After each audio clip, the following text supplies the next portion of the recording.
Coming up on this episode of Nintendo Cartridge Society, they'll always be the Los Angeles Splatoon Raiders to me. Laurels in your soup enhances its aroma, so the Nintendo Cartridge Society enhances its aroma with you.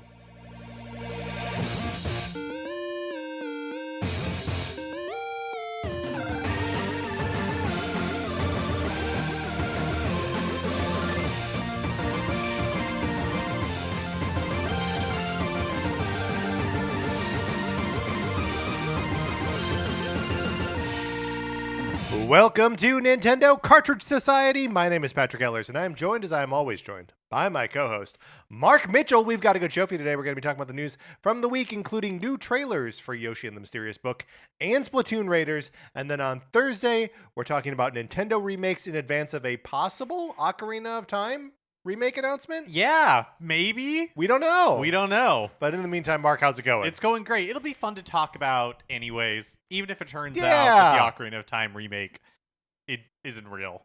Even if it's not real. Because it, at some point should be, right? Yeah.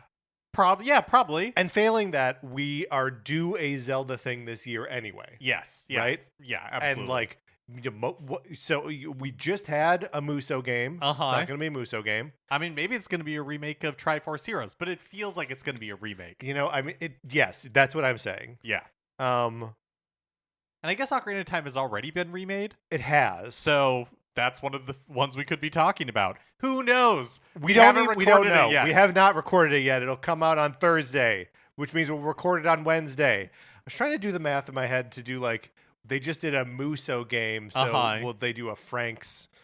Do you know what I mean? I do. But then I was like, I do. don't really know that much about, hallowed LA restaurant institution Muso and Frank's. Right. It's probably a steakhouse. I think so. They serve beef there. They serve a lot of beef, and my understanding is old timey food. So there'll be some pork jello or something on there.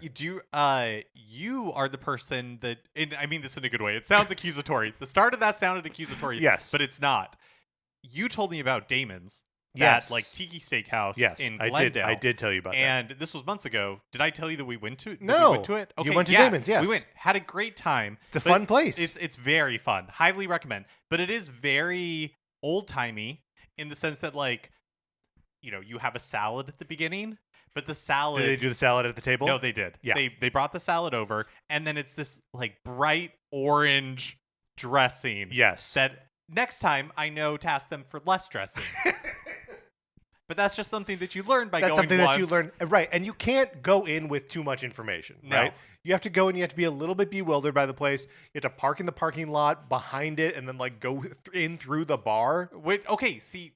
We came in from the street. You came in from the street side, yeah. the Porto's side. Yeah. Brand, I guess. Yeah. And it still felt like we were in the wrong place because we That's had to walk true. to the bar. Weird. It is weird. It's a weird where the place. hostess station was. Totally recommend everyone in it's LA a lot of check fun. out Damon's But anyways, Steakhouse I in bet Glendale. Muso and Frank's is like that. I bet even weirder though. Should we go? Yeah, we should. I bet there is nothing on that menu I can eat.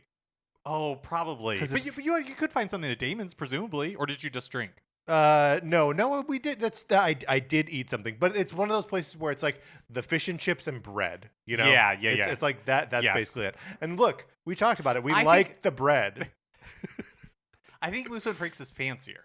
Okay. I don't know if that's good or bad, but I think it's and it might be okay just to go for a drink, for a martini, probably. Possibly. This is what we should do. Yeah. Should we stop recording right now? If you would like to support us as we discover things about the city we've lived in for 15 years, you can head on over to patreon.com/Nintendo Cartridge Society, where if you are supporting us at the 8 or 16-bit levels, you get access to our once-a-month episodes of miniseries like NCS at the Movies. Yeah, where Patrick, myself, and usually a special guest are going to the movies in theaters and then talking about them. This Friday, we're going to see The Devil Wears Prada 2. Very excited to see that movie. Very excited to see it with our guest. Yeah. Talk about it with our guest. That's right. That episode will probably come out over the weekend or something like that. But yes, I'm looking forward to that. We have an entire first season of NCS of the Movies where we talked about a bunch of great movies and some bad ones from last year. And some great movies and The Running Man and Tron Ares. And then we also have other miniseries and just other content available on the Patreon. some of it's available at any level, including the free level. Yes. So go over there, check it out. If something is within your range of what you want to contribute, then by all means hop in. And as Mark said, even at the free level, there's stuff to listen to. Yep. Also, if you would like to be in our Discord, you should do that. You should be in the Discord.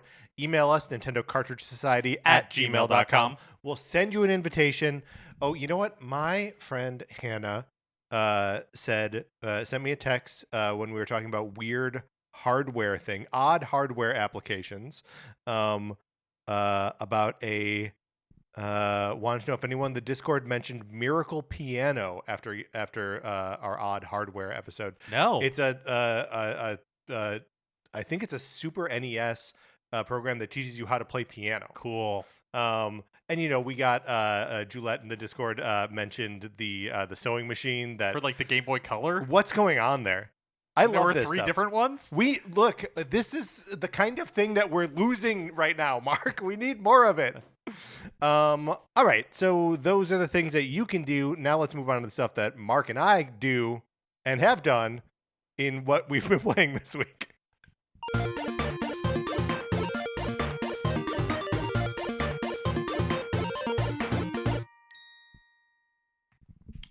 We've got a little overlap. Do you want to start there? Yeah, let's talk about Tomodachi Life. We've both been playing Tomodachi Life. Living the dream. Yes. So I have 4 people on my island at the moment. So when we talked last week, you hadn't started. So that's right. Now you have 4 people on your island. You have 4 Miis on your island. How did that go? How was the setup? Did you play the demo? Remind me. No, I did not play the demo because I knew that I was going to play the game. Yeah. So I was just like, I'll wait.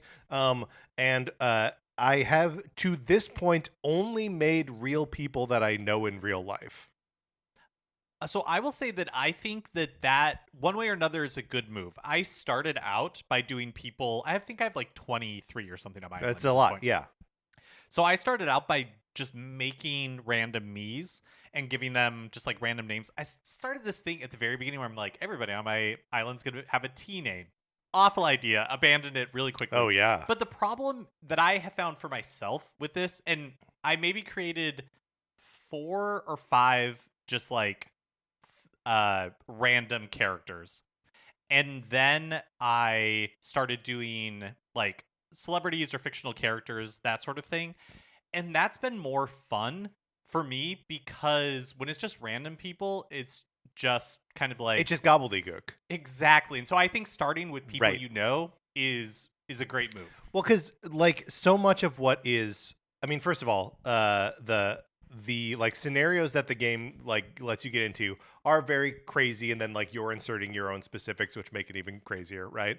But that is not the sole source of comedy in the game. The game is also incredibly well written and very, very funny. The first Mii that I made was Patrick, right? Was me, and I gave it my birthday, and then that Mii starts talking to me, the player, who I have them address me as the player, and it asked my birthday, and I was like, well, okay, I put in my birthday again, and then my Mii is like, wow, when I look at you, I feel like I'm looking in a mirror. The game knows that what happened there. Yeah, that's funny. And then there's a little news broadcast thing, and it's your Mii, or the first Mii that's in there, and it's reporting on resident of the island said this, and he's like, it was me, I interviewed myself for this report, which I was like, that's great writing, it's so funny. But yes, all of which is to loop back around to, there's a lot of room for gobbledygook in the game, and if you have an idea of what your Miis are or who they are, that seeing them do things either very in character or very out of character can be other sources of comedy. If it is just a totally random creature doing a totally random thing, you're like, okay, well, what? That's that. I do the math and that adds up to nothing. Yeah, totally. But it's just me and 3 friends that I went to college with right now. I've had a very fun time making the Miis. I always now, because I'm doing it by myself, and in all of my memories of working on Miis, In the past, it's been like a communal thing, because you're usually back in the day doing it. Well, you were like the next step was we're gonna play Wii Sports together. Sure, yeah. And everyone needs their own avatar. And now I'm just like making avatars for people who aren't present, but who may see them someday. Sure, yeah. And so You can send them clips. well, Not easily, but you can. right. That's right. And I have a little bit. I've also decided that like everyone on the island gonna be pansexual. I want people to develop whatever relationships they can with each other. I wish there was a way just to be like ignore all like dating restrictions and everyone can date everyone. Sure, yeah. Instead of having to set it for each individual when you Yeah. created me. Which I'll just do anyway. Yeah. But so yeah, I just it's very fun. It's very funny. I do feel like I burn out on it every play session after about half an hour, 45 minutes. But that's fine. I perfectly content to turn it on for a little less than an hour every day until I get totally sick of it. But you've got a way more people on the island now than Yeah, I do. I mean, you could have a max of 70. It's a lot. And I talked about this a little bit last week, but just one of the things I'm really appreciating about this game is how much freedom it gives you. Freedom in like making new choices, because I'm so used to like Animal Crossing or something like that where it's like, oh, you want to put a bridge there or you're going to put that house there.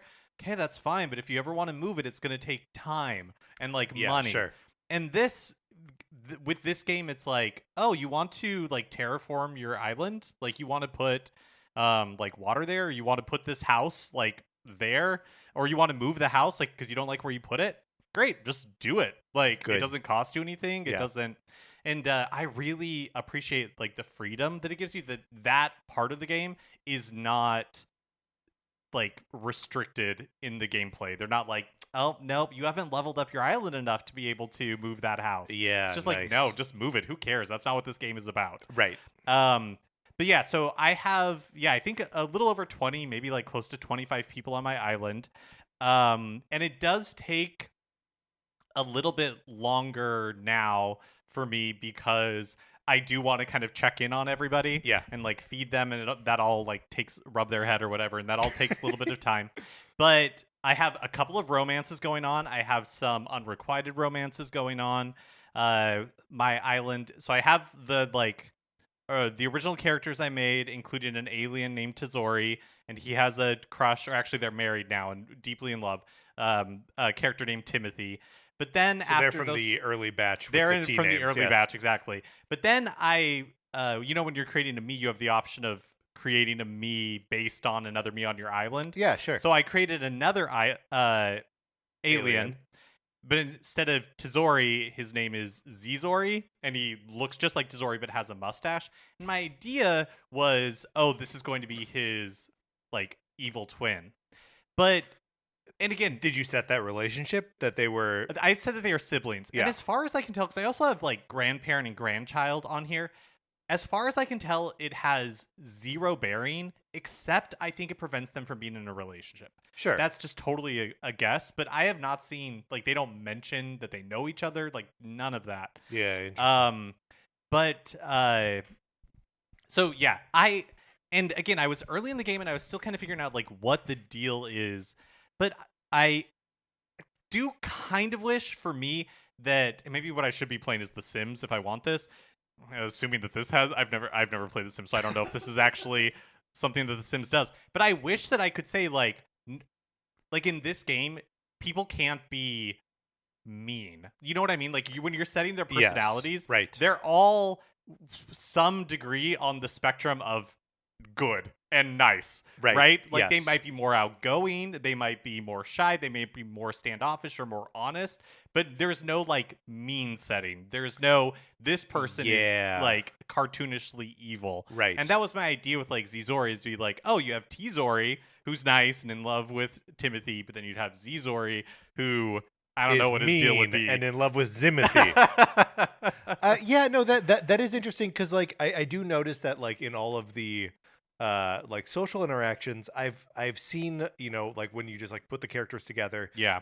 Like I had one time where it was like things are getting heated in this conversation. Right. Yeah. But that's really the closest I've seen to like them getting like a disagreement with each other or Right. And like I know that divorces happen in the game, like all of that is possible, but it's not but I don't think it's like, oh, you can't make a character that's like conniving or Right. like a vaudeville villain, Yeah, which is what I that's too had bad. in mind initially.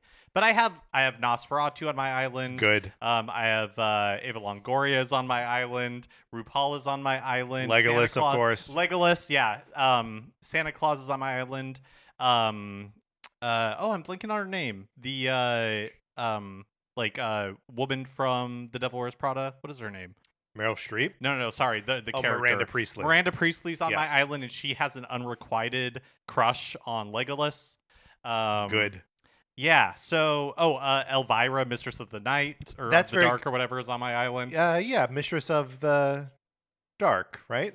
Yeah, that's probably right. Let me ask you this. So Yeah, Mistress of the Dark. of the Dark. So do you have any other Lord of the Rings characters or just Legolas? I just have Legolas. Okay. Yeah, just Legolas. And similarly, just Miranda Priestley. We don't no Andy. No. Okay, Yeah. great. No Stanley Tucci. No, I haven't done multiple characters from the Got same it.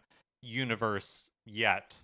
But one thing I'm finding is that I have to really I have to really think about like characters that I want to add. Like sometimes I'm like I want to add a me, but I don't know who I want to add. And then Right. sometimes I'm like, oh, I'm going to add Bert from Sesame Street, but I can't make a me that looks close enough for me to be happy. Yeah, I mean, you can always like resort to like face painting. You 100% could, and I am not at the level where I want to do any of that yet. This is exactly what I was. Same gonna with say, like yes. clothes. Like I don't know if you've gotten to the point, or I assume it does it for everybody, where it's like make some custom food, and it starts with like Oh, yeah, no, not for yet. me, Pete gave me a slice of cake, and I don't know if this is what it does for everybody. A slice of cake, and then it's like you can put stamps on the cake, or you could draw on the cake, and I just put some like stamps on it, and they're candles of different sizes. Now I called it candle cake, but And then Mikey Day comes out.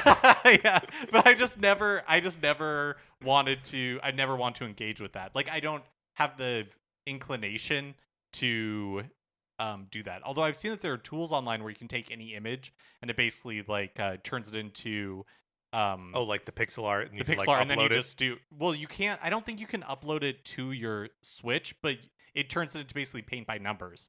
So you can see the grid, and you're okay, like, yeah. oh, I just do like this pattern, and it'll be the thing that I want it to be. Yeah. but I just haven't gone down that road. There was a weird workaround in Animal Crossing for that kind of thing, because you could also like edit, a Right, panel in that. And I remember taking like lots of like images, uploading them to this website, and then like submitting that code to the app, and then Oh. but there isn't a like a Nintendo Switch Oh right, yeah, Tomodachi Life app. right. So even though there should be, but you were talking about like clothes, and every outfit I've tried to give to a me for the first time, and it's all 4 times that I give them an outfit. It's like a complete outfit, and every time they hate it.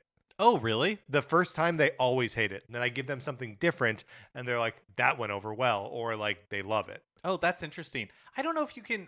I have not run into that. Like, sometimes I'll give them something and they don't like it. Yeah. Sometimes they're just neutral on it. But it hasn't been always for me that they don't like it. That's interesting. I don't know if it's based on. I don't know if there's logic to it. Yeah. I can't figure out if it's like, is it based around their personalities or is it just random? Like whether they're gonna like something. Or... Right. So I did look up on Reddit. Somebody posted like an image of all the different personalities that you can give them, and it's not that many, but it's like, oh, if you want this specific configuration, Right. for like somebody who's like an independent thinker, so that way I can try to match it. Like, what like personality should Nosferatu have because he can't be evil, Right. Well, and some of those sliders are also like a little bit like, because it's honest and polite, right? Like right, and that's one of uh-huh. the more like obvious sliders. There's one that's like chill. Yeah, there's energy, yeah, and like that sort of thing. Yeah. yeah, and so like I don't always know what I'm like, what the point is of setting those those things. 2 of my 4 island residents at the moment are aloof and I don't think both times I was trying to like set them the way they were supposed to go, or like to reflect the people I knew. And I was like, I don't know that I'd call either of them aloof. That's but why I had to look it up to Yeah. just be like, okay, let me just do instead of trying to guess, Yeah. because I agree that it's not super clear what you'd be getting by setting certain things, and maybe that is by design. But I'm having a lot of fun with it. I agree with you that it's for me kind of like the perfect game. I say this, but I do get sucked into it because I can't imagine having 70 or whatever Mii's on an island. That's a lot. I Yeah. would assume that at that point you're probably not, or I don't think I would have the willpower to be like, I'm going to check on every single Yeah. Mii when there's 70 of them, because even at like You just let them go hungry. even at like 25 or whatever, I'm finding it to be like a good amount Yeah. in my mind. But I am having fun with it. It's a great game to check in on, and then play something else if I have time. Just speaking of great games to check in on, just checking in on my progress on Pokemon Pokopia. Last week I'd mentioned that I made it to the 4th area and was a little bit put off by it. Just like early days recruiting some Pokemon. Remind me, what was its thing? Yeah, so its thing is there are like floating islands. Okay. And I had just come from an area that was all like mines and a volcano, and I really loved that area. But I had expressed this to Jeremy Schmidt on I believe when I was on his show the other week, and he was like, just wait till you like figure out the thing of that area. You'll love that too. And he was right. It's there is a giant skyscraper on one of these islands that the Pokemon want to like rebuild. And so like you are meeting with this Tinker Pokemon who like asks you questions about like, what do you think this floor was used for? What do you think this floor was used for? And then you got to like go get the materials for it and like recruit the Pokemon to build it. Which is like sort of what a lot of the rest of the game is like, but this is so much more kind of focused in that. I also have learned how to fly from a Dragonite, so I can now like glide through cool. the from one island to the next, and it just rocks. The game is so good at like metering out new abilities and new resources, and then like asking you to do new stuff with your new abilities and your new things. So I'm just loving it, and I keep like finding little bits of lore around the world. I now know sort of what happened to the humans, or at least I know that I know where they are, or at least where they went to. And like have been finding little like journal entries about my Ditto's trainer and my Ditto, like what they were up to, and it's all just very it's all very sweet, and I think that the Pokemon Pokopia Ditto is like a like top tier Pokemon character, like maybe top tier Nintendo character. I love it, and I just want to see it in more stuff in the future. Ditto for Smash is my my rallying cry. That's here. really fun. Do you know how many areas there are? Like, I think there are 5. oh, okay. Yeah. And I did manage to open the gate to the 5th area, but I have not gone through it yet. Because I still have stuff to do in the 4th. So I still have stuff to do in all of them. Sure, you know, mind you. But yeah, I'm having a great time with Pokopia. The other thing that I started was the Super Mario Brothers Wonder Meetup at Bella Bell Park DLC, and Yes. Or like Switch 2 edition. And I gotta say, like, I picked it up because I 100% believe you that it's fun and gets good, Yeah. but I bounced pretty quickly from the beginning because I'm like, this is like a lot of setup, and Yeah. so the only like level I played was like the first little encounter with Wendy-O Koopa, Yeah. and well, that was boring. Yeah, it's short. Yeah, and so it was just like, and then it's just like a little boss fight at the end. yeah, and so I did not feel any compulsion to continue, but I do want to return to it, Right. because I will just say that the first round like Koopa Kid fights are like the least juice that the like add-on has. Or at least, I haven't played the multiplayer stuff. Right. But really, like, doing the Toad Brigade, like, challenges, like, that's where... Okay. Yeah. Yeah, I think I'm about to do, like, the first one of those or something like that, but I just didn't have... And literally, this is maybe, like, 12 minutes of gameplay. Yeah, I just didn't have it in me to keep going. Okay, with the Flower Mario, can I ask you a really stupid question? Sure. Okay. You toss the flowers up, and they do damage, but it's not possible to jump on them, right? No, you cannot no, jump no, on no. them. Okay. You cannot. Okay. But you can jump and do the little flutter jump. Yeah. And then kind of glide down. Yes. Yeah. I wasn't sure if you were supposed to be able to like jump on them and then like ride it up. No, get to it's other not. areas. It's not. It's just like an enemy exactly. attack or to block Right. things. Okay. Great. When I guess like the bubble sort of functions like that, right? Where you can throw the bubble and then jump on it. Yeah. Yeah. It is funny though that you mentioned the there is a lot of wind up to starting to play Bella Bell Park. Like you gotta talk to Captain Toad, and then like you gotta go. You have to go into like the park, but you can't do anything. No, but you have to go in there and see that you can't do anything, and then go out, and then you gotta like, just get talked to over and over again. Yeah, and it's like. Guys, I am not playing a Mario game to get talked to. Yeah, it's a lot. I mean, again, it was maybe 20 minutes, right? But it just felt like an endless amount of busy work for me to just do the thing that I want to do. And then when I did it, I was like, this level kind of sucks. Which, it's a tutorial, it's all of that, but it didn't grab me. Yeah. Well, and like it is genuinely like the easiest of those encounters. Yeah, totally fair. Mark, I guess, and then another game that I played this weekend that I guess I won't dwell on too much because we are going to be talking about remakes later in the week. But just sort of on a whim, I played Metroid Zero Mission from start to finish. Oh, cool. It's anything in particular that brought that on, or you just had the itch? I had an itch for like some sort of like action gameplay. And was just kind of scrolling through my games on Switch and saw the GBA app and was like, let's see about this. And it genuinely wasn't until I was like scrolling through those games that I was like, hey, I can play Metroid Zero Mission, which what a great game. I beat it in just about 3 hours and had a blast. It does so many things so right, and I wish that Nintendo like had the courage to put out a 3-hour Metroidvania adventure that like doesn't have huge stakes, is just like good and fun and looks great and sounds remarkably good for being a GBA game. I just had an absolute blast playing Zero Mission.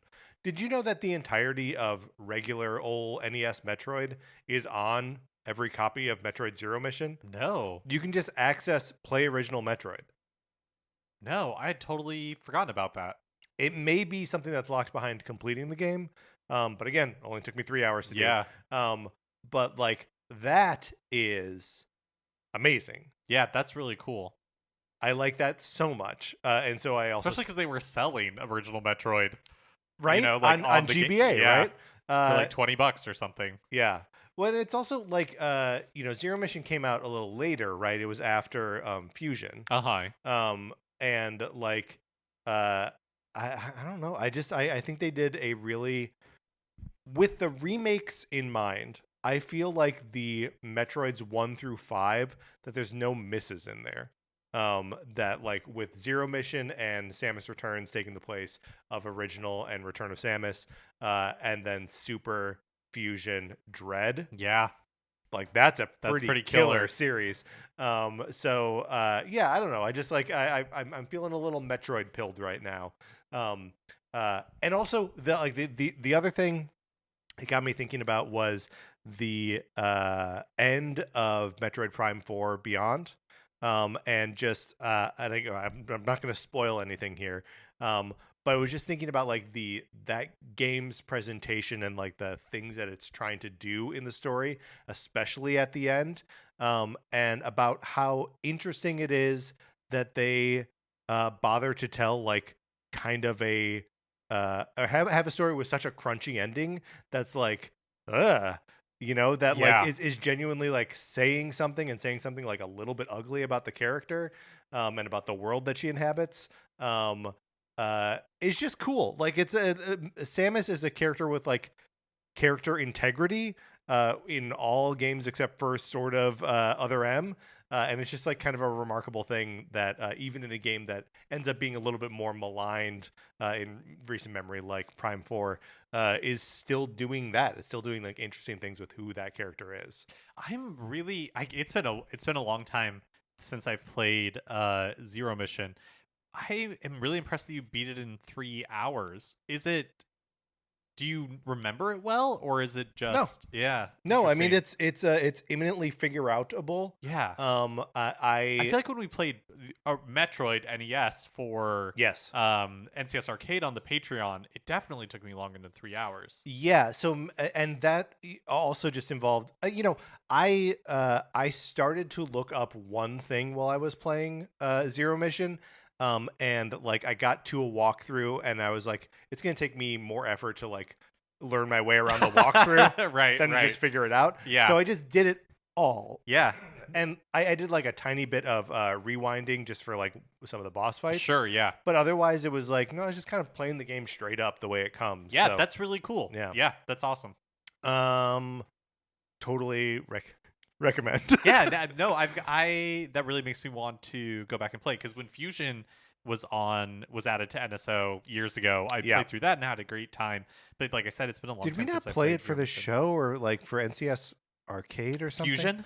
Yeah. No, I don't think so. Okay. Yeah, you just played it. Yeah, I think I just Right. played it when it was released. We played that Zelda game, the GBA Minish Cap. Yeah, that's right. For the very first episode, I think. That's right. Okay, that's what we've been playing this week. Let's get into the new releases and what we might be playing next week.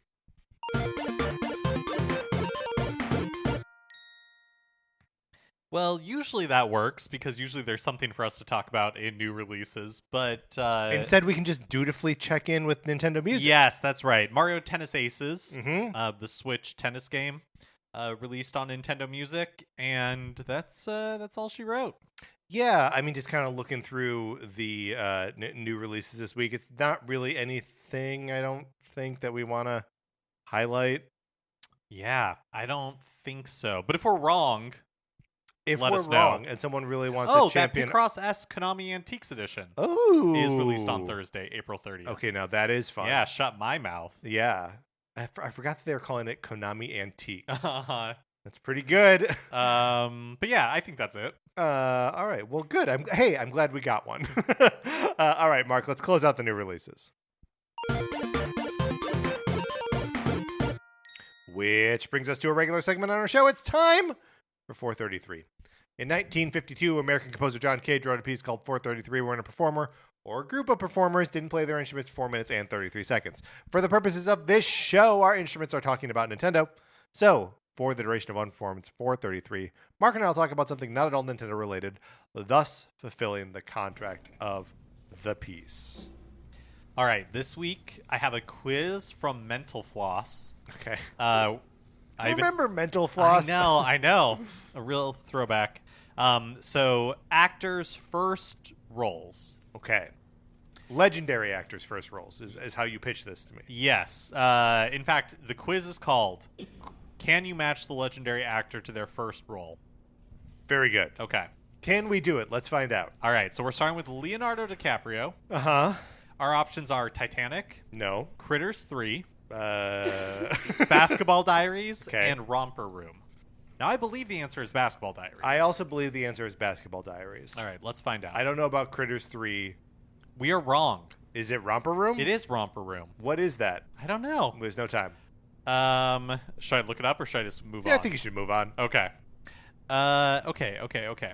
Next, Robert De Niro. Oh, and I do worry that this is going to come up a lot. That, like, it's We'll just just going to be know- like some obscure movie that we but don't maybe, actually maybe know. we'll learn, and so we'll be like, I bet we don't.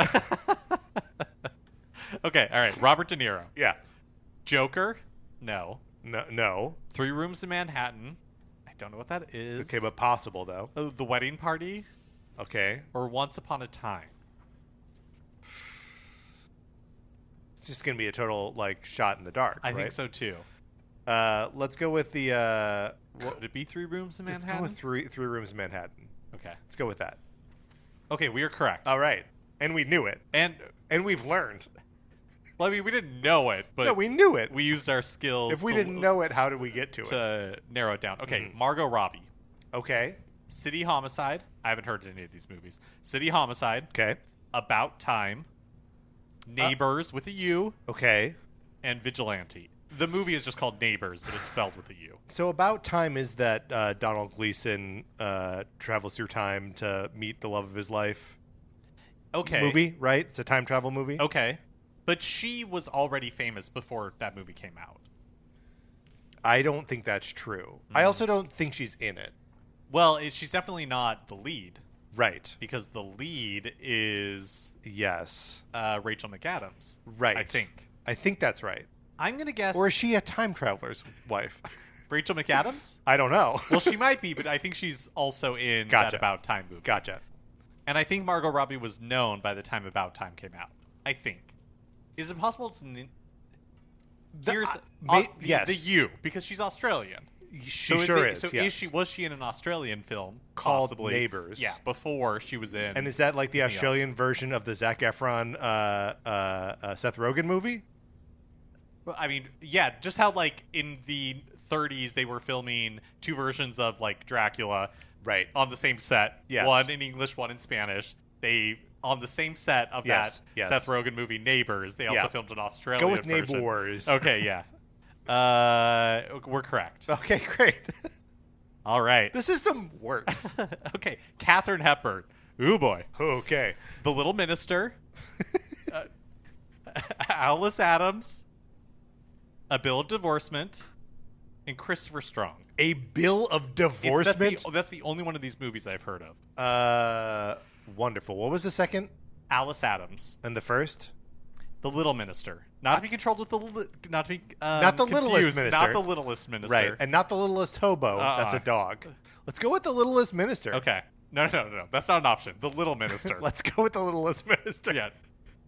You're right. Let's go with the little minister. We're wrong. Oh. The correct answer is it was A Bill of Divorcement, the one I had heard of, which made me think it wasn't that because I had heard of it. Right. All right, next. We're doing good. Marlon Brando. Okay. I mean, it is delivering legendary actors. Yeah, and that's proving to be our downfall. Yes. A little bit. Viva Zapata. A Streetcar Named Desire. Omnibus. And Actor Studio. He doesn't appear on the scene in Streetcar, right? I don't know. Do it. Okay, we're doing Because it's an it. incredible performance. Yes. But was He's on the so- waterfront before or after? I mean, we're doing it. We're doing it. We're doing Streetcar. We were wrong, Okay. but that's okay because it was Actor Studio. I don't even feel bad. Come on, that doesn't sound like a movie. No. Tom Hanks. Okay. Now, you and I were on a podcast once talking about his, like, mazes Yes. and monsters. That's right. Which was a made-for-TV movie. right. And that's not on here. Okay, and that was a very early performance. Yeah. From Hanks. Yes. Toy Story. Okay. No. He Knows You're Alone. I don't know what that is. Taxi. Or Splash. Now, Yes. could it be Splash? I guess it could be. Because he was on TV before this, Right. Right, but was he in a movie? But we're We are- only 7 out of 11. But I think we should continue this. Oh, the whole thing, or just Tom Hanks? Go with Splash. Let's see. But now, okay, I'm doing it. This will not surprise you. We were wrong. He Knows You're Alone. Come on. I know. Okay, Mazes and Monsters has got to predate He Knows You're Alone. that wasn't on there. We but know the answer to this question. That's right. Betty Davis. I don't know. Do we have to keep doing this? Bad Sister. The Cabin in the Cotton. Uh-huh. Just one more. Okay. Border Town Uh-huh. or Parachute Jumper. Let's go with Border Town. Okay. No, we were wrong. Okay. All right. It was Bad Sister. Okay, just one more. Denzel Washington. Okay, here The we Book go. of Eli. No. Flesh and Blood. Okay. Coriolanus. Or Wilma. I think it's between Flesh and Blood and Wilma. See, I was going to say Coriolanus Interesting. because he is such a theater guy. Right. But let's go with Wilma. We're going with Wilma? Yeah. We're not even going with Coriolanus? But, I mean, whatever you want to do, Mark. I feel like you're not as into this as I am. I am bailing on it. Well, Wilma was correct. Okay, well, I'm glad. How did you deduce your way to Wilma? I guessed. Okay. Is that it? Is that how did I we closed do? the tab. Oh, we did poorly. Okay, great. We didn't even finish the quiz, so I don't know how we did, but it felt bad. It did feel bad. We were accompanied today by pianist Christopher Adler. That's the first time we've used this recording. I love it. All right, Mark, let's get into the news.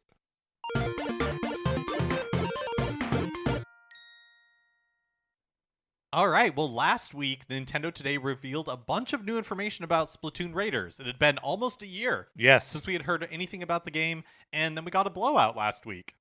It releases July 23rd, 2026. Exciting. Coming up. Yep.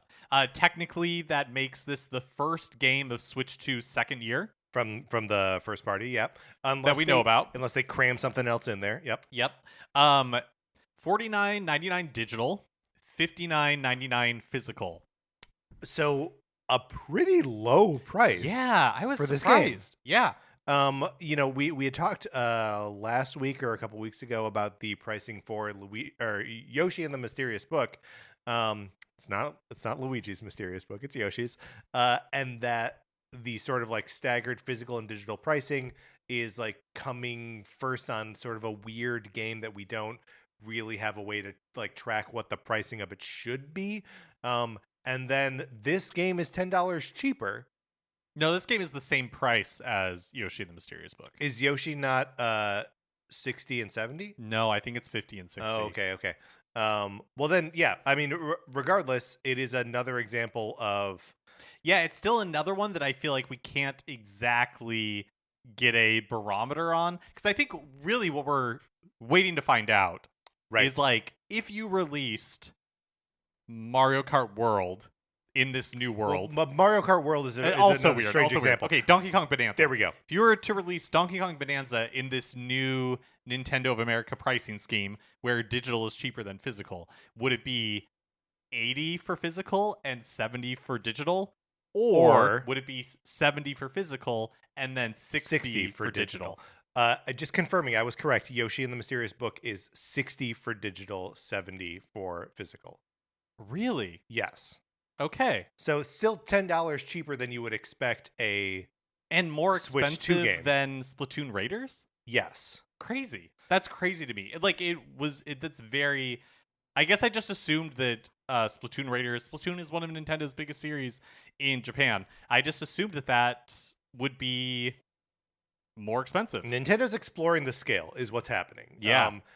We now at this point in our lives do not know what a Switch 2 game costs. Yeah. That's crazy. That's so. Like this is blowing my mind that Splatoon Raiders is less expensive than Yoshi. I mean, $50 digital, that's pretty cheap. Yeah. You know, like that's a Wii. That's what a Nintendo Wii game cost. Right. That's what WarioWare Get It Together cost. Yeah. It's just a weird world that we're in right now. Yeah, it's very, very strange. So, about the game itself. So, you create your own character, you create your own avatar. Just as you always do in a Splatoon game. They really hammered home the idea that this is a single-player focused game. Now, that doesn't mean that there's not co-op, but they didn't want to make that multiplayer aspect of it a big part of the reveal. And I'm assuming that's because they don't want to confuse people. They want to be like, this is a spin-off. This is a different thing. Yes. Yeah. Well, because the multiplayer and the sort of like you get online, you join some lobbies and just like do turf war with strangers or friends. Like that is such a foundational part of what every other Splatoon game is, that them saying like, no, this one's single player, you can also play it in co-op multiplayer, right, is appropriate. They should be waving that and shouting that from the rooftops. Especially because, even though this game we know a lot more about it than we did 2 weeks ago. Still a big mystery. Still there's a lot seemingly to be revealed, like the scope of it and all that stuff. And from the gameplay we saw, not that it is exactly Salmon Run, But it looks very similar to Salmon Run, and so Yes. again, I think that they wanted to differentiate it. Yes. I think you could very easily say that it's giving Salmon Run. Yeah. Like, for Yeah. sure. Because the enemies are the salmonids. They're releasing eggs as you blast them away. So, like, it sure does seem like there's a lot of that DNA here. Big Man, Shiver, and Fry, the idols from Splatoon 3. Deep cut! Yeah, seem to accompany you on your adventures, and they're in, like, these strange little mech things. Yeah, and like there's a part in the trailer where like one of them inside a mech gets like spun around by a crane and they're like hurled off into the distance. It's kind of unclear if that's them being deployed to support you or if you have to then like go chase after them or like what exactly purpose that serves. Does it seem to you as though you are actively exploring like a big open space, or because they also showed like going to a map where you can like see like the various threats and treasures and stuff on the map. Are you like selecting where you're going from the map, or do you think you're like traversing an open world? Yeah, I don't know. There on the map, there's also like an option to access a dungeon menu. Yes. So yeah, is it like Mario Odyssey where you select a kingdom and it's like taking you there, or is it one big vast open space that you could make your way from one area to another just purely, you know, like by walking in the world? And then we do see in the trailer like other parts of the map being like uncovered. And again, not clear if that's like because you climbed a tower in like that new area, or if like you just like, you know, got whatever you advanced quota to the next, of eggs. like, Yeah, exactly. Yeah.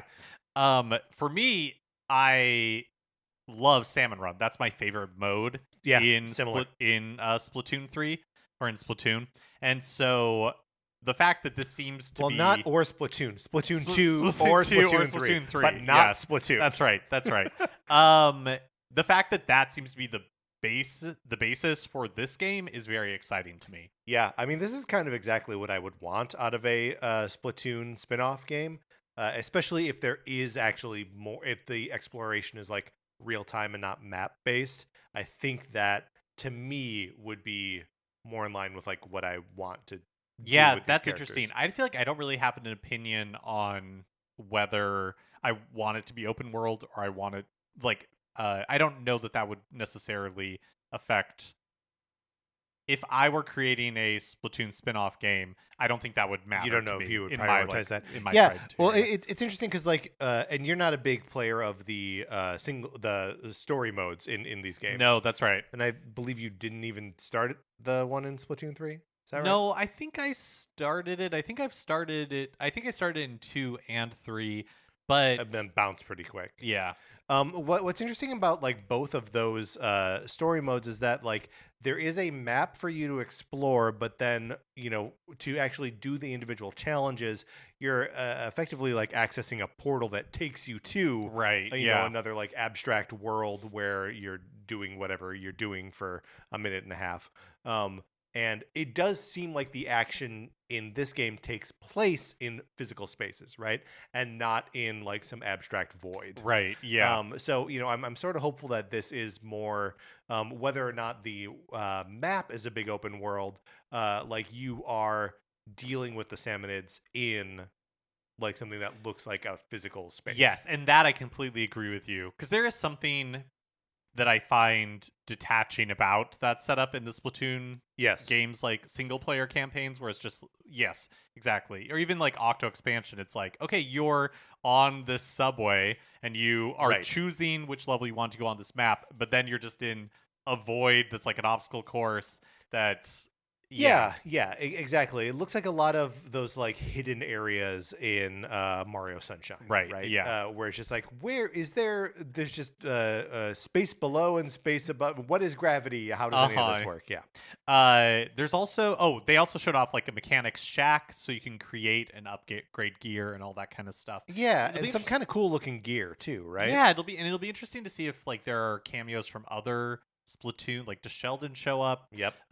Or is it going to be all new characters? Or in a $50 game, are there not those characters? And it's just like, you know, the idols and you and some salmonids. Yeah, what actually does it mean for this to be a $50 game? Like, how much should we expect there to be to do in a game this size, this price? The other thing that's kind of interesting, and I don't know what the situation is for Splatoon Raiders, but for Rhythm Heaven, the new Rhythm Heaven game, here that's like a budget title as well, or A $40 game. $40 game. Right.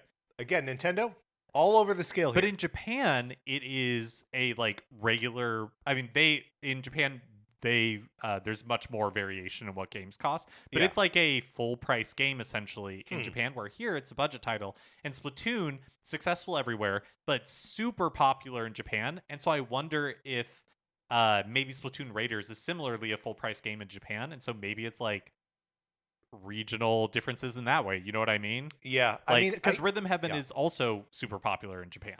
Right. So, yeah. Right. Well, yeah, and I do think that like Nintendo had been sitting on top of the world in the like Switch 1 generation, and game sales were incredible, like the best they've ever been. The attach rates for owners of the Switch, and like that everyone bought Animal Crossing and Mario Kart and Breath of the Wild and Mario Odyssey and a Super Mario Party game. That it's just like, like an impossible alchemy happening there. And like the Switch 2 is still selling quite well. But I think that like that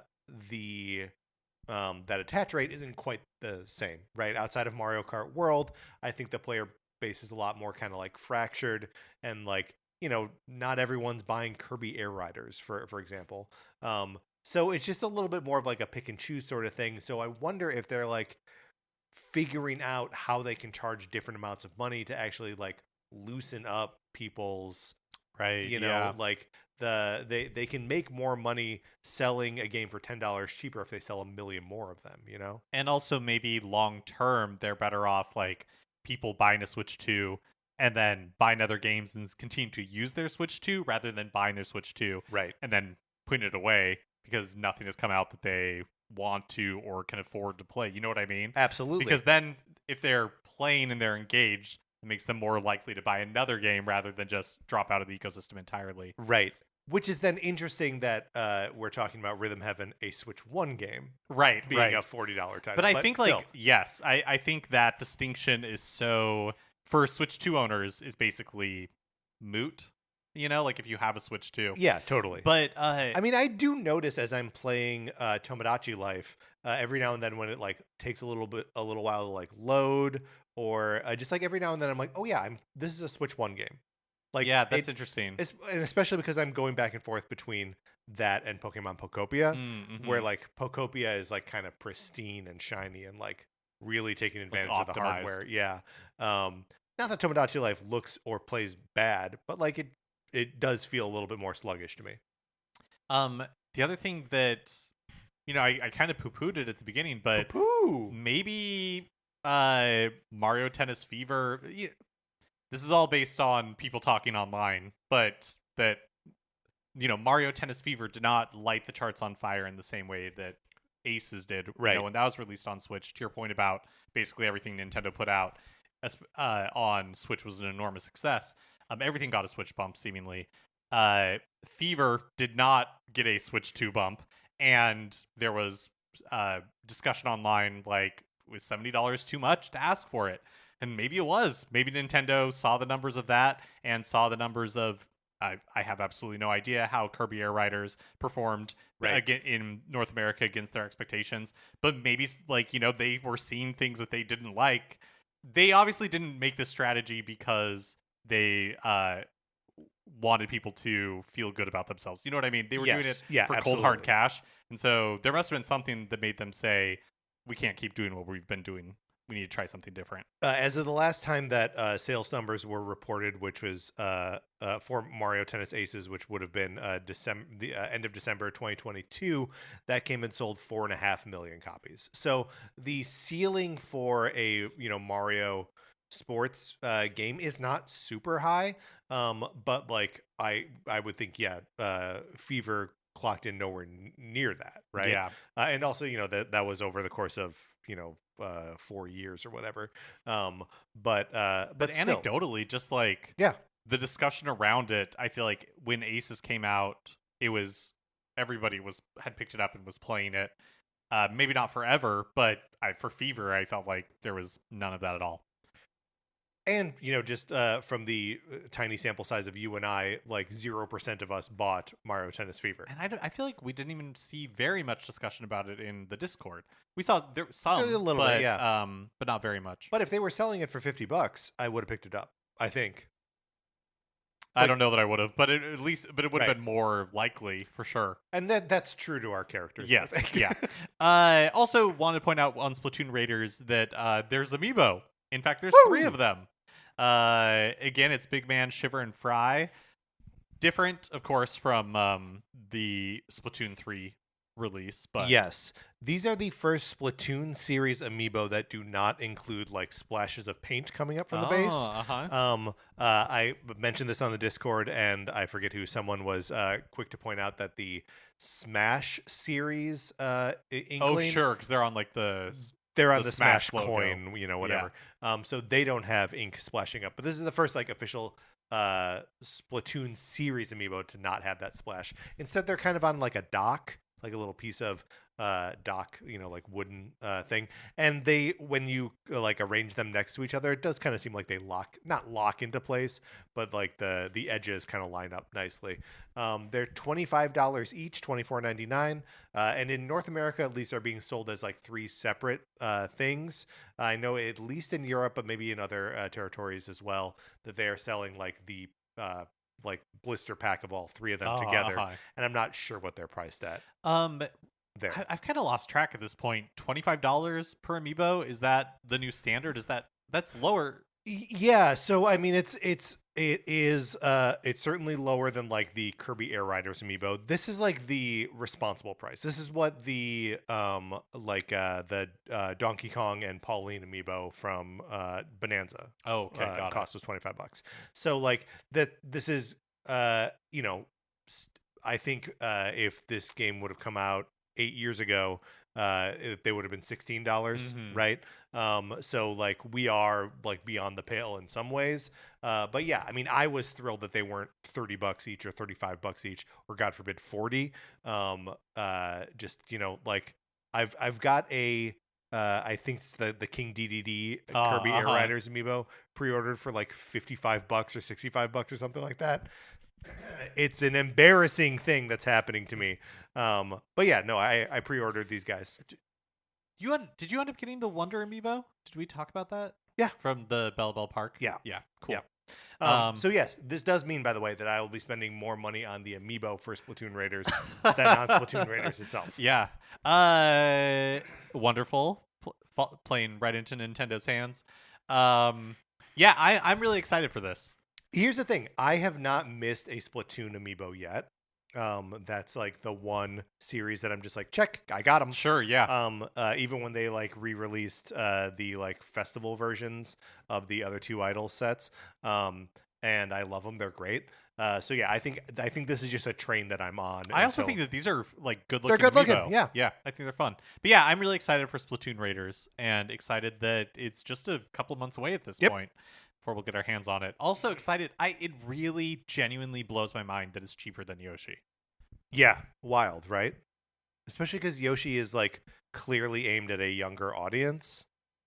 I don't know. Our next news item is about Yoshi, so let's dig into it. Right, because we also got an overview trailer for Yoshi and the Mysterious Book, which comes out in less than a month. Yeah, which was a more in-depth look at the moment-to-moment gameplay and a nice kind of like survey of a bunch of different creatures you'll be interacting with in the game.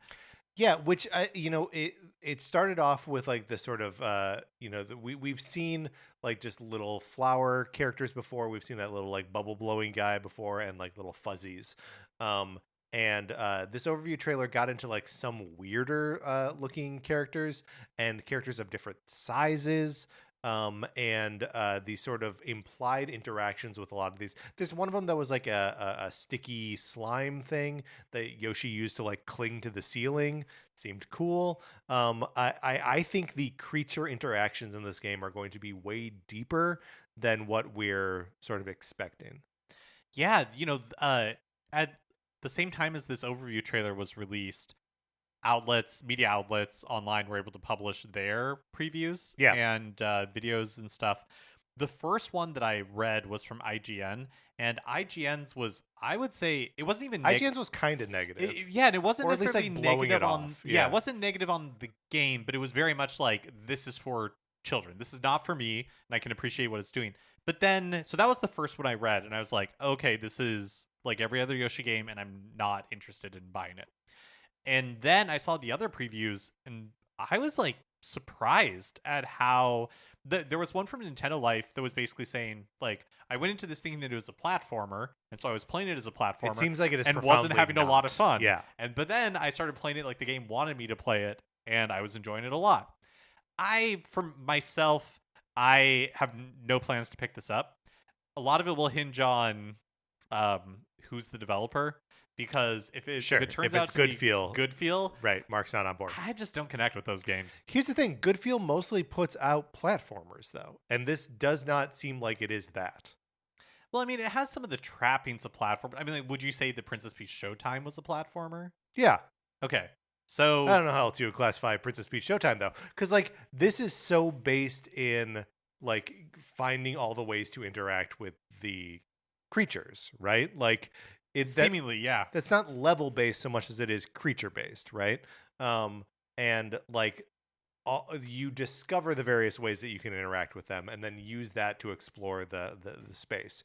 But it's all still in service of doing everything you can with the characters in the game. So it just seems way more experiential and way less like goal focused. Does that make sense? Yes, that does make sense. It doesn't. It seems like Yoshi doesn't die. Right. He doesn't take damage. Which is just like, there's something very appealing about like Nintendo identifying what this game is and removing the things that the game isn't. You know what I mean? That like an earlier version of this would have been like, yeah, but of course Yoshi can still take damage and die, and you'll still have lives and you'll get a game over. It's something that has been so smart of like some modern Mario games where they're like, no, we don't need lives anymore. Like Odyssey, there are no lives in Odyssey.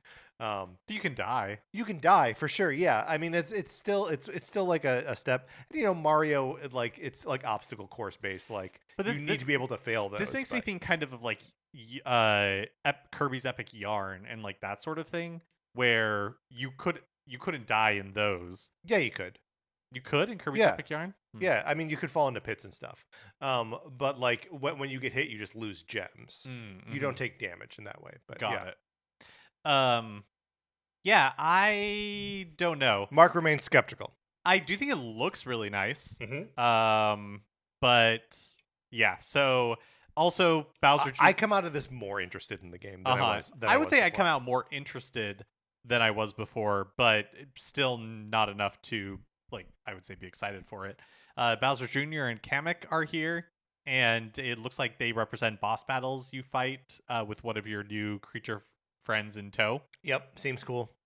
Amiibo support, so all the Wooly Amiibo, the Yoshi Smash series, Yoshi Super Mario series, and Bowser Jr. from Smash series are all here. You can receive a fortune in tokens. Then you spend tokens to predict new discoveries, kind of giving you hints, right? Yes. Yeah. Obviously Yoshi the Smash series and Yoshi the Mario series amiibo. Kind of weird that the only Bowser Jr. amiibo that exists right now is the Smash one.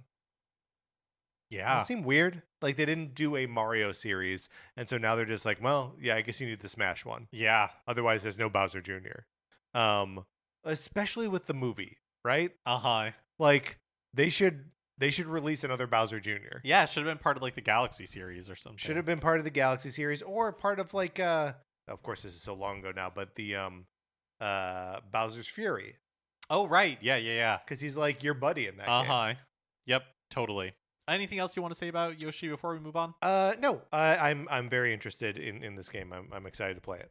So this, again, we're talking about like pricing and everything. So when Nintendo announced that they were going to do different pricing for digital games versus physical games. Yes. They were, quick to point out that the physical games carry an MSRP on them, but retailers set their own prices. Retailers can do whatever they want.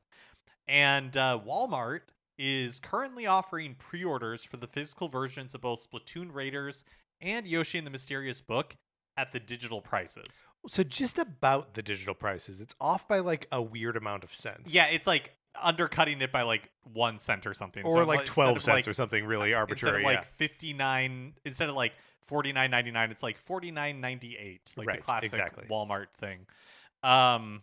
So Best Buy, Target, Amazon haven't matched the price, which we saw happen last Thanksgiving, like around Black Friday for Switch 2, where they were dropping the price by like $50 on Switch 2s, and all of the retailers were matching that price. We haven't seen it. It's just Walmart out here giving cheaper Switch 2 physical versions for these two games. Right. Well, and I don't know about Target and Amazon, but Best Buy has a price matching policy. So like you should be able to pre-order from Best Buy at the Walmart price just by like submitting a price match request. Oh yeah, interesting.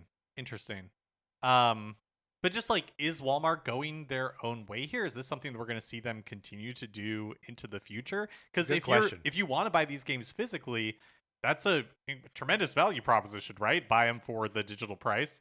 Yeah, I mean, buy them cheaper. Yeah. That's a good value, Mark. It is very interesting, and like interesting that Nintendo is like kind of just putting that on the retailers to figure out like, do you want to take that hit? Right. And like, what is that actually? That $10, what does it represent as a loss of profit or revenue for the big box stores? Like, right, for the retailer. Yeah, because I think the assumption when they were dropping the price for the Switch 2 around Black Friday was that yes, maybe they're to get a lower profit, but they're people are buying other things too, right? It's like a loss leader, I guess. You're there. You're also going to buy a controller. Or whatever. Yeah. So interesting to see if that continues going forward. And I thought maybe it would be like a temporary thing, but this has been happening for almost a week, so it seems like this is just what they're committed to doing for Splatoon Raiders and Yoshi and the Mysterious Book. And we'll see if it is what they do going forward. So file this under R for rumor. Mm-hmm. According to Get out the file. According the to one Twitter, labeled R. Yep. Transcribe this and then file it away. Thank you. According to Twitter user VScooper, Nintendo is in the process of pitching/hearing pitches for a Metroid movie. Ooh. Both of their current studio partners for the movies that they've made, so Universal and Sony, who's doing the Zelda movie, appear to be in the mix. But how much stock should we put in this? Who is VScooper? A bunch of outlets picked this up and we're like running a story about it, but it was a slow news day. So right. I mean, my thing is like, they better be hearing pitches for a Metroid movie. Right? They better be hearing pitches for everything. Well, I guess, but I feel like I don't have any idea. My assumption is that Nintendo has been going out to studios saying, we want to make a Mario movie. Yeah. We want to make a Zelda movie. Those two make sense to me. A Metroid movie? That doesn't, I can understand what that movie would be, but in the hierarchy of Nintendo franchises. Yeah, pretty low. Like, if they're looking to make billion-dollar movies, why would you make a Metroid movie? This doesn't make sense to me. Sure, right. No, and that's a good, but it's also like, why would you make a Star Fox movie? Like, same sort of thing, but that feels like more. But we don't know that they're likely. Doing that. Well, yeah, of course we don't. But like, it is all a little bit like, why get like Glenn Powell and like roll him out for the Galaxy movie? I don't know. That's what you were saying about Donkey Kong. That's a good point. We've not seen hide nor hair of Donkey Kong. So yeah, it's all I'm saying is that whether that is their next project or 2 projects down the line, like I think Nintendo should just be hearing pitches for all of their properties. What have you got? What can you know what I mean? Right. Because like they'll be shooting down ideas. They should be shooting down ideas for a long time until like the cream rises to the top. Although, why would the 2 Nintendo movies that we've seen in the last 3 years make me think that they're waiting for something good? Yeah, I in some of the press for the Super Mario Galaxy movie, it sounds like they like Illumination or Chris Meledandri or something like kind of like pitched Miyamoto or Nintendo on here's what we think the shape of the sequel could be. I guess like I had probably wrongly been operated under the assumption that like Nintendo was the driver of these things, that like they went out and were like, we want to make a Zelda movie, and we're Right. hearing from the different studios possibly, being like, well, here's our best offer or something. You know what I mean? Like, Yeah. but Well, I mean, you have to imagine that they are like they must shop around a little bit, right? You right, don't just come in with, especially after the success of the Super Mario Brothers movie, right. you don't just come in and say that was ours. Uh-huh. Now please make our movie. Like they've got the valuable IP. Right. They just need the partners to actually make the movie. And seemingly it doesn't matter what the quality of those movies are. I mean, hey, both of those are going to be over like close to $1 billion movies. Absolutely. So that speaks for itself. So yes, it makes sense why anybody should be interested in pursuing a project with Nintendo. Like that makes sense. Right. But Metroid, like in the hierarchy of Nintendo projects, I would not guess Metroid as being a high priority for them as far as movies go. Yeah, well, and I wonder if like there's if Nintendo, we've only seen these 2 Mario movies and they're both expensive animated movies, right? Does a Metroid movie, probably does, have to be like $250 million movie, or could it be like at a smaller scale? DC studios right now are like exploring the sort of scale of what a DC movie can be. Clayface looking like a low budget horror movie. Lower budget, I'm sure it's still very expensive on the grand scheme of things, but like then success means something different for a movie like that. And if Nintendo is just waiting for movies that will only make $1 billion, I don't think the Zelda movie is going to make $1 billion. I don't think so either. Even if it's good. Yeah, I agree with you.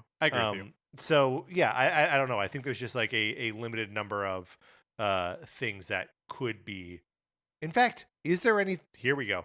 Is there a Nintendo property that could be a movie outside of Mario that's a $1 billion movie? Let's put Smash Brothers aside, because I think that maybe. I feel like Smash is alienating. I think the people that like Smash, but like if you put Marth in a movie, it's gonna tank, right? I think the idea. I think the idea of like all Nintendo characters versus all other Nintendo characters, sure. But yeah, I mean, you're right. I was gonna say what's the story there, but also who cares? When does that matter? Right. I just think that the Mario name on the poster means so much. I completely agree with you. And I think Zelda is probably, this makes sense that they're making a Zelda movie, because I think that's second place. And then what's third place? I don't have any clue. Yeah. So maybe Metroid is it. You know what I mean? Like, right. Because like they're not going to do like a Wii Fit. Like we're not going to get a Wii Fit movie. Right. Yeah. Or even like Splatoon or Pikmin or like the other sort of like marquee franchises. Yeah. Animal Crossing? Maybe. I mean, I don't think it's a $1 billion movie. Yeah, that's the thing. But yes. Yeah, I mean, I think you're right. I don't know what I don't even know what I would consider to be that like number 3. This is an obvious pick to make a movie. Right. Because like movies are different than games, right? Right. And while Animal Crossing was super popular as a game, I don't know, maybe it would be successful. I don't know.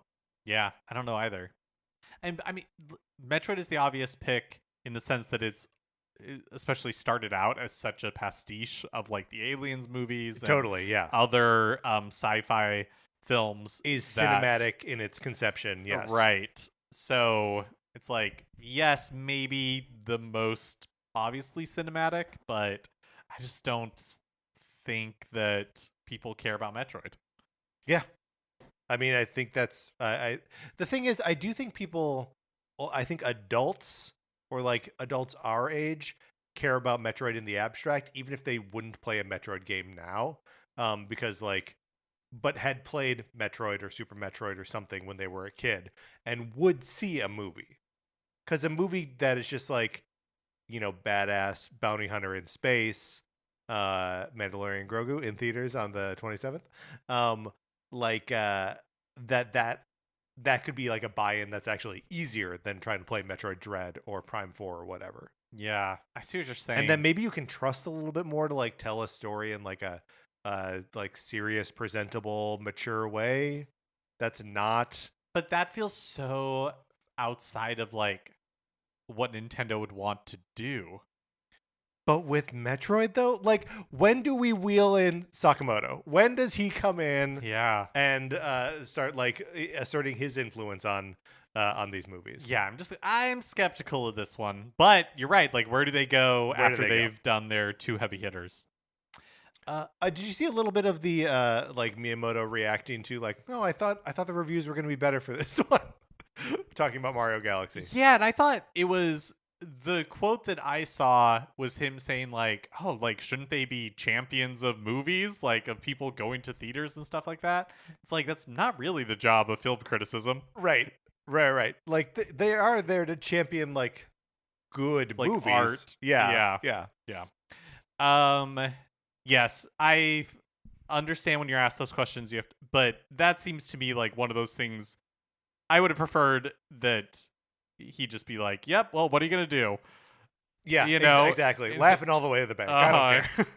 After months of teasing, Square Enix has confirmed that Final Fantasy XIV will be hitting Switch 2 in August. This is the long-running online MMORPG. Announced at the Final Fantasy XIV Fan Festival held in Anaheim over the weekend. Kicks off with 1 month free access when it launches in August on Switch 2.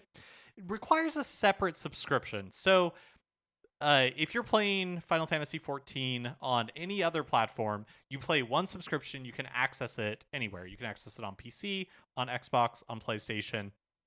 But the Switch 2 will require a separate subscription. Interesting. If you're already a subscriber to the other platforms, you'll get 50% off the Switch 2 sub. If you're playing it on Switch 2, then that's the only one you'll play. But just interesting.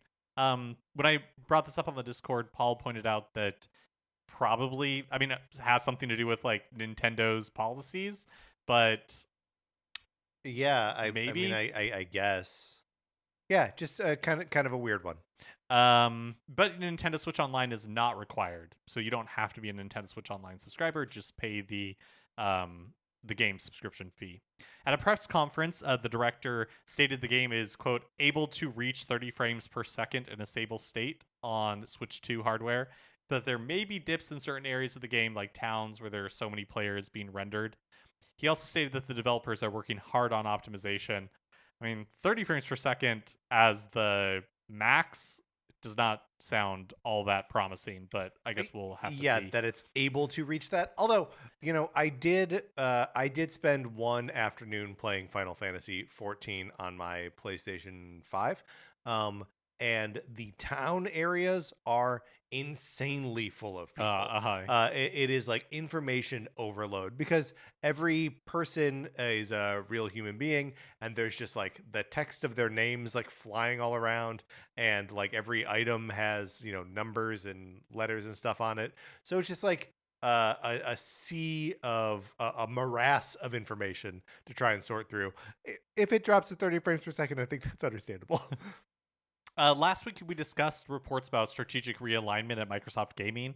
And then later in the week, there were some developments on that front. Yes. So the division is shedding the Microsoft Gaming moniker and going back to being called Xbox.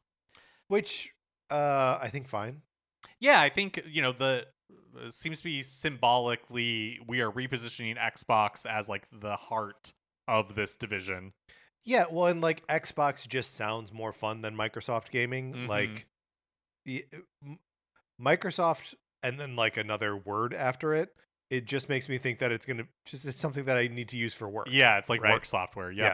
Yes. They announced that the price of Game Pass is going down. So Game Pass Ultimate drops from $29.99 a month to $22.99 a month. PC Game Pass also drops from $16.49 to $13.99 a month.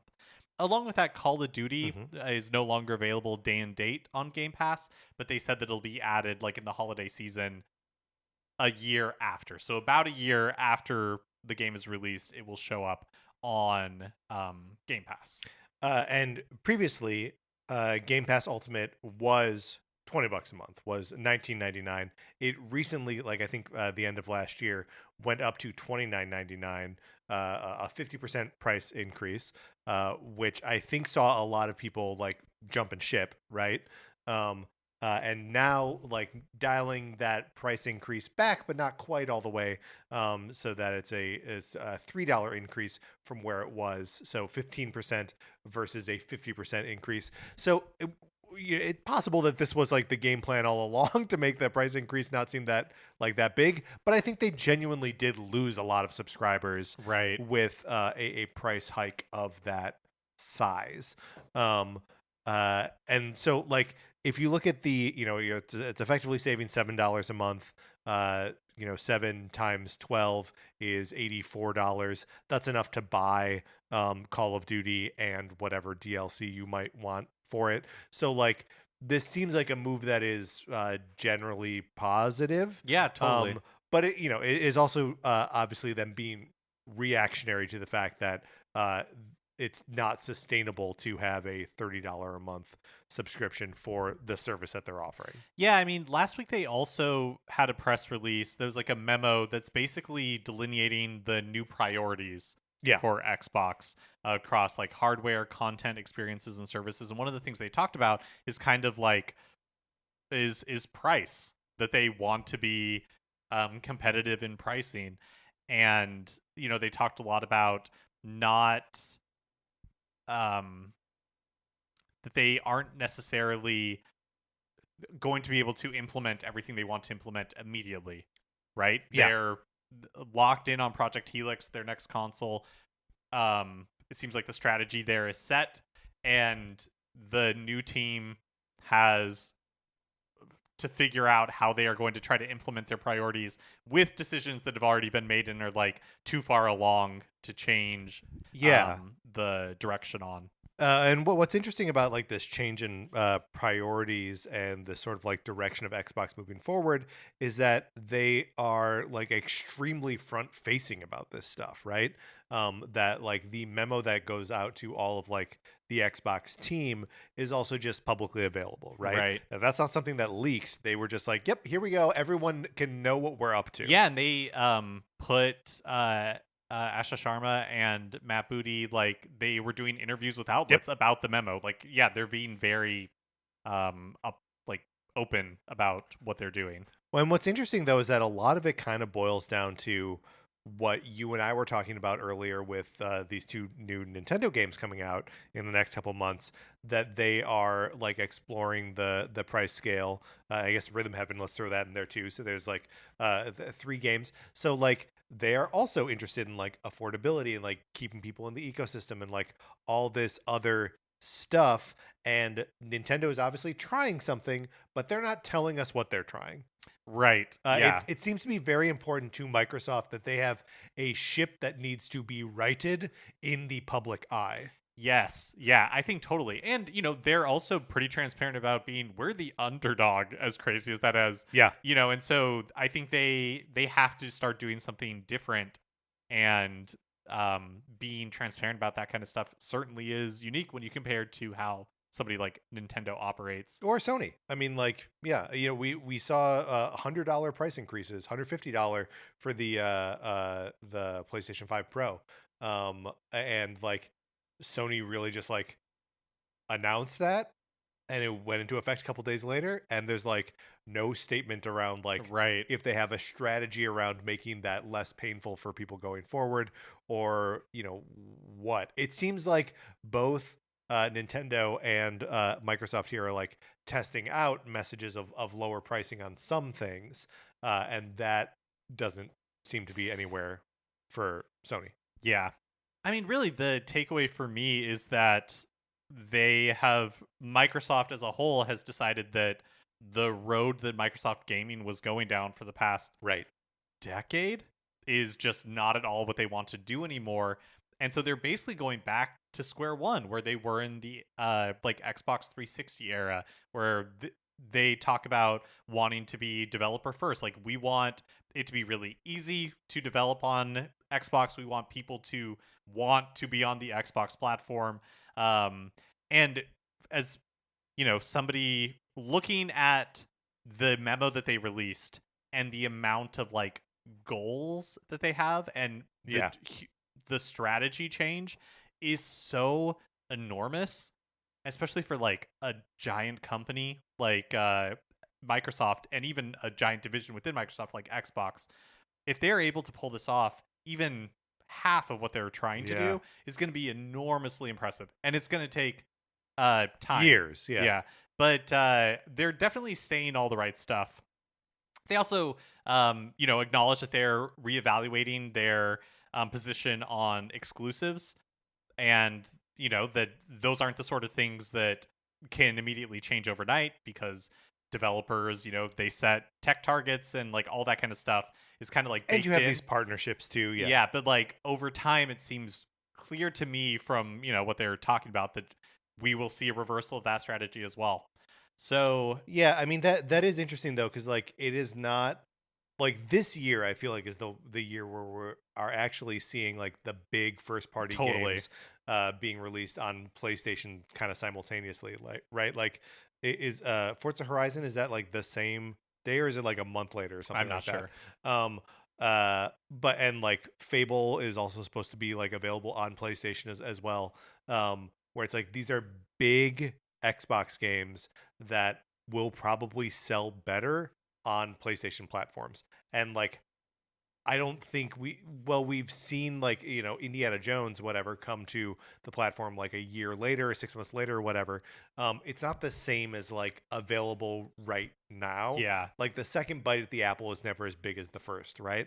And I'm just interested at seeing like it almost feels like they're reversing course before seeing the result of the other course. Right, but I think it tells you how much they thought they were headed in the wrong direction. Yeah, I think that's probably right.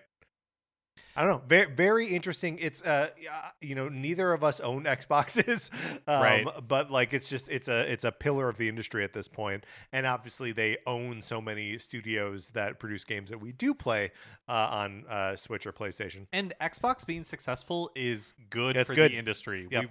I would love to see Xbox be successful. I would love for them to create a console with games that I'm like, I've got to have one. Right. But I had so much fun with my 360 back in the day. Like, I have such a fondness for that system, but it's just been a while since that has been like the Xbox that I have had any interest in. Yep. Finally, Yacht Club Games shared on social media that Mina the Hollower has gone gold. Woo! And that they've started the submission process to their partners, and that they'll know the final release date soon. Amazing. Great. Fantastic. Love it. Do you think that they are like just waiting for like the go ahead, like for certification and stuff? Right. And then as soon as like publishers or the platform holders are like, yep, good to go, that they're like, great, publish? Yeah. Or are they waiting for a specific marketing I really wonder, because how much longer after they like it gets certified can they wait? Do they want to wait?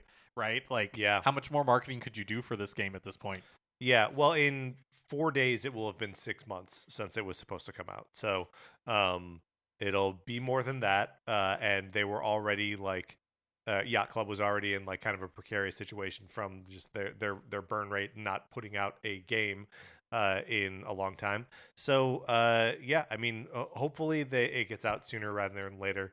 And yeah, does it make sense to wait for another marketing beat? Like if the beat isn't it's in a Nintendo Direct and it comes out today, even that, I'm kind of like, why? Right. Just put it out when it's as soon as you can. Yeah. Yeah.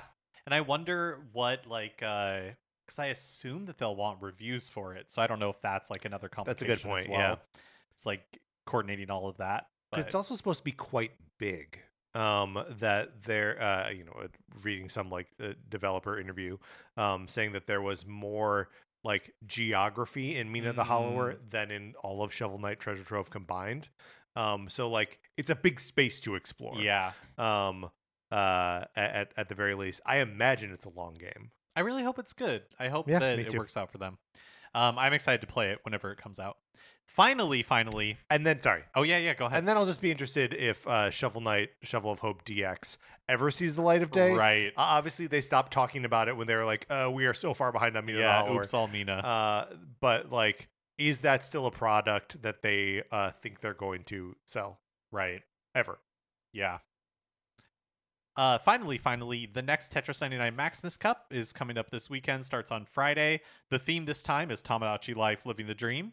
Runs through Monday night, and like all of these Maximus Cups, you play Tetris 99, earn 100 points, and you get to keep the theme for your very own. Now, it's always very interesting when the theme for Tetris 99 Tetris Maximus Cup is a chill game. Right?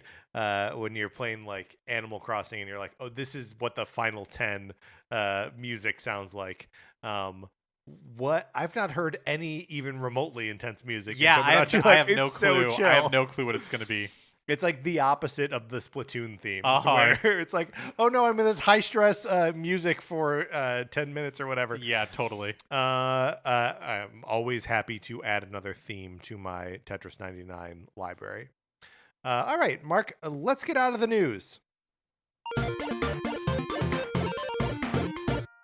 Okay, that is going to do it for this episode of Nintendo Cartridge Society. If you are not in our Discord, you should be. Email us and I'll send you an invitation.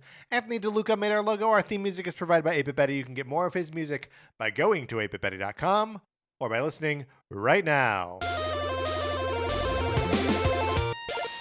For my co-host, Mark Mitchell, this is Patrick Eller saying thank you for listening.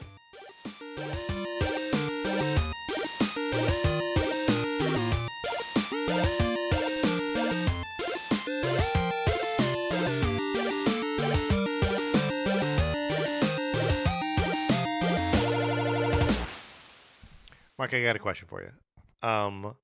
So after maybe last week's news episode, I had a friend text and say, well, and it may not have even been in relation to what we were talking about, but on the show, but that outlets are referring to Nate the Hate as a leaker.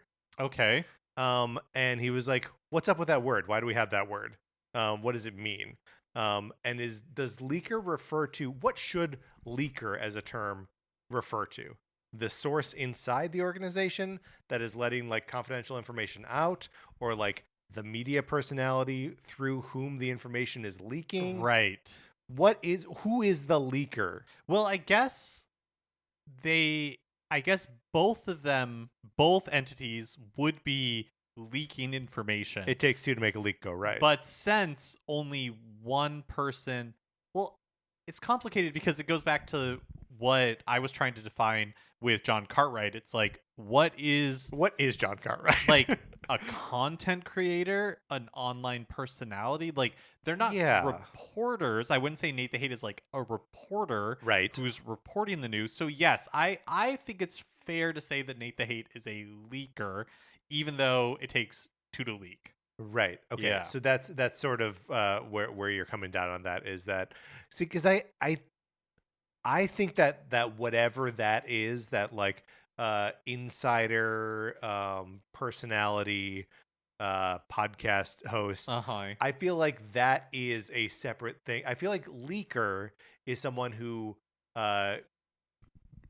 against like their own self-interest let information out of the organization that employs them. Interesting. So it can't be. This is my thought. So it can't. So in order to be a leaker, you can't be doing it on purpose. You have to be doing it on accident. No, I think you're doing it on. I think you're doing it on purpose, but I think you are coming from the inside, right? I see.